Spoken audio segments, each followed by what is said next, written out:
Good morning. Welcome to the Premium Public Video Forecast discussion for January 10th, 2025. Of course, I'm your meteorologist, Stephen DiMartino, CDM number 9. So, the question I have been getting quite a bit from a lot of premium subscribers and also the general public is this wasted cold air? Is this a missed opportunity? Is winter done? So we're going to address some of those points, but also we're going to look at the storm threat or lack thereof for the northern mid-Atlantic for this weekend and why it is the case that we're not seeing a major winter storm, but just a few snow showers late tonight into tomorrow morning. That'll produce a dusting to an inch of snow in many locations, maybe an inch or two down towards Cape May and around Delaware. So let's take a look at the observations and what we're actually dealing with here. Now, currently, we have cold conditions. Winds are from the northwest, subsiding now down to about 5 to 10 miles per hour. So it's still going to be chilly today, but at least we don't have that biting wind and really horrible wind chill. So temperatures range from the upper teens to the lower 20s over much of the higher elevations. Got still a few mid-teens here. This is up by Wilkes-Barre, Scranton. It's still 16 degrees, so it is rather cold out there.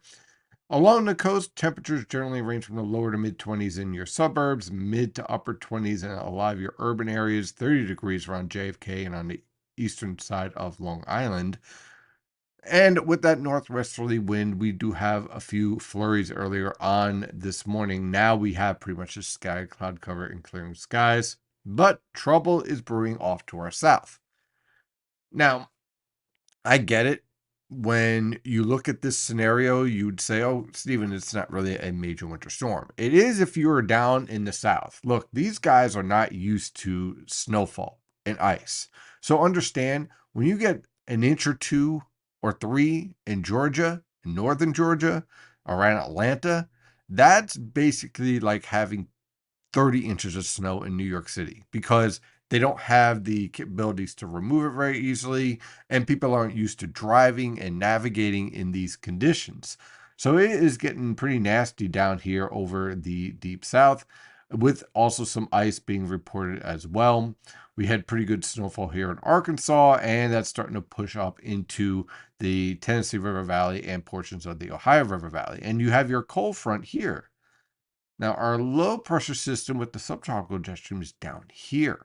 So you see, it's very, very close to becoming a full-fledged storm. And if we were seeing phasing, what you would get is this low pressure system rapidly intensifying while driving towards the North Carolina coast, and this precipitation shield further intensifying. You get a lot of heavy precipitation here, but we're not seeing that. What we see here is a separation between the two short waves. And you can see very nicely here, this feature right here is driven by what we call isotropic lifting. A basic term is this: warm air is moving over cold air. So as a result, you get lifting, and that lifting is producing moderate to at times heavy precipitation. Notice we're not seeing an expansion of these cold cloud tops further north along this polar feature. The reason why is that the polar feature is separated from the shortwave in the subtropical jet stream. It's lagging behind. So, yeah, it's very, very close, but just not close enough. And so what you end up with is that this feature swings through us, and this feature just heads right off the coast, missing. So, missed opportunity? Well, some people could say that. Certainly when you're taking a look at the 250 millibar winds, it really illustrates what's happening here.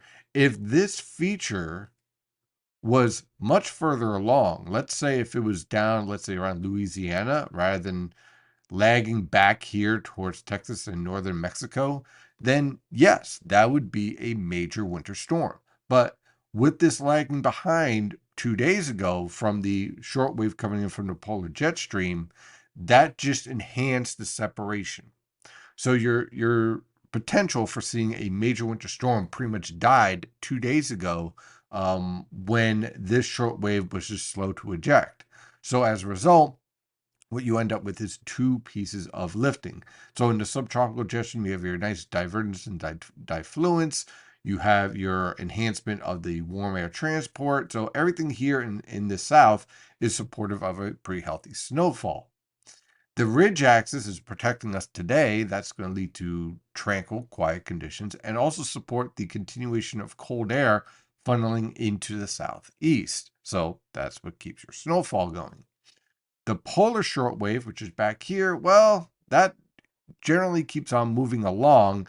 The two remain separated because the timing is just off, but this starts to pick up on some of this moisture, a little bit of interaction, and that's what leads to the potential for some snowfall taking shape for tonight into tomorrow for our area.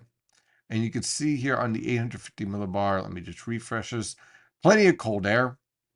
There is our northwesterly flow at the mid levels, driving that polar air into our region. Here's the ridge axis. Here's your warm air transport. Again, notice it pretty much just runs into a block, and you can see the separation between what we have set up here in the polar jet stream and what we have set up here in the subtropical jet stream. So again, just kind of illustrating the separation, but plenty of cold air to work with. So as a result, your moisture transport, this is precipitable water, is only able to get so far. So you're getting a little bit of interaction with the polar shortwave here, but most of your moisture transport is down here because this feature just never interacts with this trough very well. It never phases. If you had a full phase, you'd have tropical moisture surging northward from the Gulf of Mexico, and then you start pulling in moisture from the Atlantic once the low pressure system gets towards the Carolina coast, while cold air wraps in behind it, further intensifying the low pressure system. But because of this orientation, it just doesn't link up. And so you end up with limited moisture transport into the northern mid-Atlantic, and all your deep moisture remains over the southeast, getting to about maybe southern Virginia, and that is about it.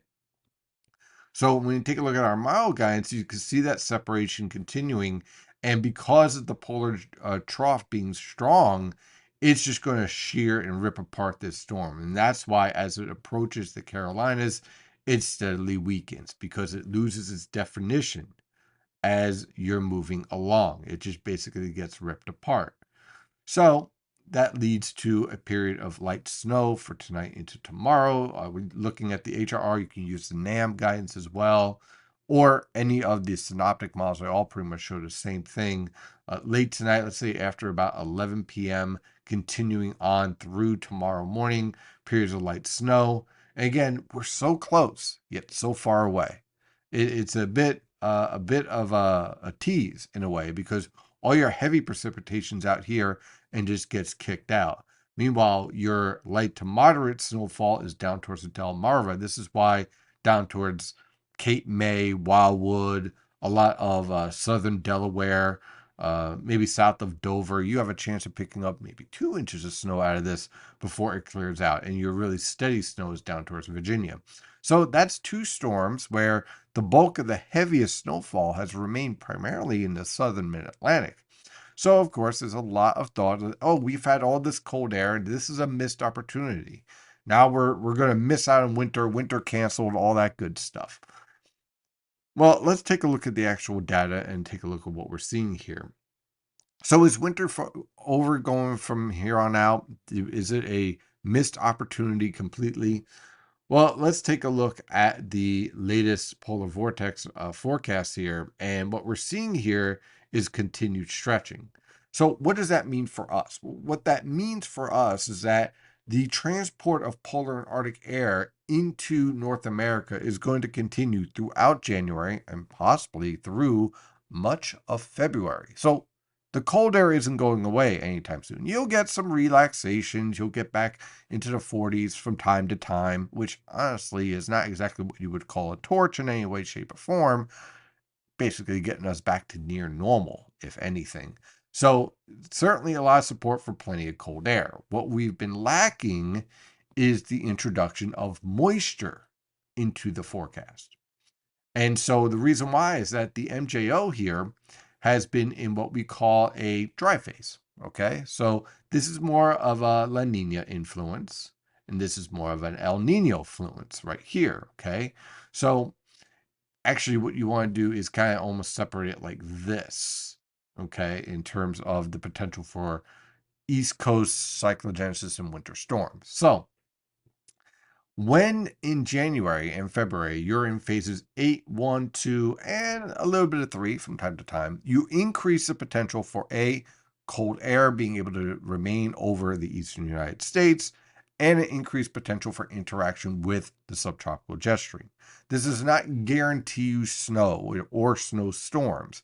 What it says is that it increases your potential. So this limited, which is what we've been dealing with, suppression, poor phasing, poor interaction. This enhances it. So, what that means going forward for much of January and at least through early February is that the potential is there, that it is a more favorable environment to certainly continue to see cold air and certainly to see winter storm potential. So, when we're studying this, if you're looking for features that, hey, what do I want to look for to see a true winter storm threat rather than just cold and dry? Well, let's start off where we are right now. If you have this strong upper level low sitting around Quebec and it's very, very powerful, that leads to suppression. Okay. So we're starting to lose that a little bit. And as we go forward, over the next 15 days, we get a little bit more support of our upper level low ending up here in the Hudson Bay. Why is this important? Well, this continues to send cold air southward. We don't have as strong of a block in terms of the negative NAO. It's somewhat there. It's weak. But what this pattern tells me is that, hey, you have low pressure systems in the subtropical jet stream heading towards the mid-Atlantic.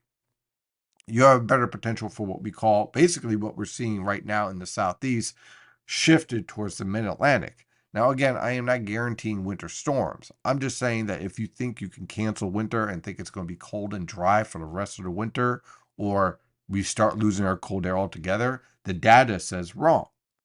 We basically have support here for at least an active weather pattern with cold air present and plenty of opportunity. Now, this wouldn't be a typical pattern where you would get a major historic winter storm in terms of, like, let's say, the blizzard of 96, which we are covering via our Something More discussion. So definitely check that out. We have a whole discussion about that. So we shared it on social media and also on our public page. So definitely check that out to read more about that. But certainly isotropic type storms like the President's Day storm, where you get just persistent snowfall and weak to moderate low pressure systems enhancing lifting, that's certainly a possibility. I'm not saying it's going to happen. I'm just saying that's the type of scenario that you would look for in this time period. And when we take a look at the latest weeklies that are showing up on the European, the cold air is staying. That cold air may not be as intense, but clearly a support for below normal temperatures continuing. Okay, so the cold air is here. Then in terms of moisture, well, there's our dry influence still below normal. But look, as we start to feel the influence of the shift of the MJO, we start to see near normal, and then we start to shift to above normal as we move through January into February. So yeah, there's potential here. So, yeah, winter is not canceled in any way, shape, or form. To hear more about this, definitely check out the video and interview I did with Lee Goldberg from ABC New York on Whether or Not, where we discussed not only the weather pattern for the rest of the winter, but also some thoughts on social meteorology and what's being put out there. So definitely you want to check that out. So that's going to be a lot of fun. It was a blast to do the interview. It's about 20 minutes long. I'll link it in the bottom. So let's dive into this forecast for today. Scattered cloud cover, less wind, 5 to 10 miles per hour from the northwest. High temperatures in the mid to upper 20s over the northern interior, lower to mid 30s along the coast for tonight into tomorrow morning. High pressure will give way, and we'll see. Refresh this real fast. I apologize. There we go. We'll see the snowfall invading the region tonight after about 10 p.m. from west to east. Again, this is a light snowfall, a dusting to maybe an inch, 1 or 2 inches down towards extreme southern New Jersey and Delaware. Looking at low temperatures ranging from the lower to mid 20s throughout the region, a few upper teens here and there in the Poconos and Catskills. For tomorrow, the snow clears out early in the morning, and then we have clearing skies. So look for all snow showers to end by about 11 a.m., but the steady snow should probably end about 6 a.m. Low temperatures tomorrow, again, will range from the lower to mid 20s. High temperatures will range from the upper 20s to lower 30s over the northern interior, lower to mid 30s along the coast. Sunday, high pressure will be in control with sky cloud cover. Look for low temperatures ranging from the lower to mid 20s over the northern interior, mid to upper 20s along the coast. High temperatures ranging from the mid to upper 20s over the northern interior, lower to mid 30s along the coast. On Monday, high pressure departs, a little bit more of a southwesterly wind, around 5 to 10 miles per hour, and so we warm up just a tad. Look for low temperatures to range from the lower to mid teens over the northern interior, upper teens to lower 20s along the coast. High temperatures will range from the lower to mid 30s over the interior and mid to upper 30s along the coast. Could even see a few lower 40s here and there around the Philadelphia metro. Now on Tuesday, a weak trough/warm front slips through with some scattered clouds and a few isolated to widely scattered snow showers. Nothing really significant. Look for low temperatures to range from the lower to mid 20s over the northern interior, mid to upper 20s in the suburbs, upper 20s to lower 30s in your urban areas. High temperatures will range from the upper 20s to lower 30s over the northern interior, lower to mid 30s along the coast. A cold front will follow on Wednesday with, again, a few isolated snow showers. Other than that, sky cloud cover. You will notice an increase in the winds from the northwest, though, once again. Low temperatures on Wednesday will range from the lower to mid teens over the northern interior, upper teens to lower 20s in your suburbs, lower to mid 20s in your urban areas. High temperatures will range from the upper teens to lower 20s over the northern interior and especially at higher elevations, mid to upper 20s in the northern suburbs, and upper 20s to lower 30s along the coast. On Thursday, we have a weak trough that passes through with sky cloud cover. It could produce a few flurries here and there. Look for low temperatures, rather chilly, in the single digits to lower teens over the northern interior, mid to upper teens along the coast. High temperatures in the mid to upper teens over the northern interior, lower to mid 20s in the Delaware River Valley, and mid to upper 20s along the coast.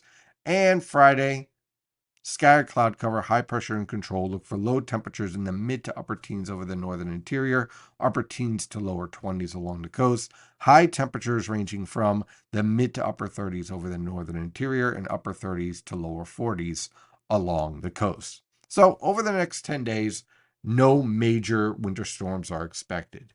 And if you're looking for winter storms, okay, my suggestion for you is stay away from the 10 to 15 day period, because that just produces a lot of fantasy storms, whether you're using the European or the GFS. Once we get under 10 days, then we can start taking the potential for winter storms a little bit more seriously. Then 7 days, you can start looking at details. 5 days, you can start formulating preliminary snow maps. And then under 3 days, game on, time to really dive into the details, timing, all that good stuff. That's how you should be using the model guides. 10 to 15 days out, it's just about themes, and that's all you should be studying at this point and that time period. So that is your forecast discussion for today. Have a wonderful weekend, and as always, stay safe out there.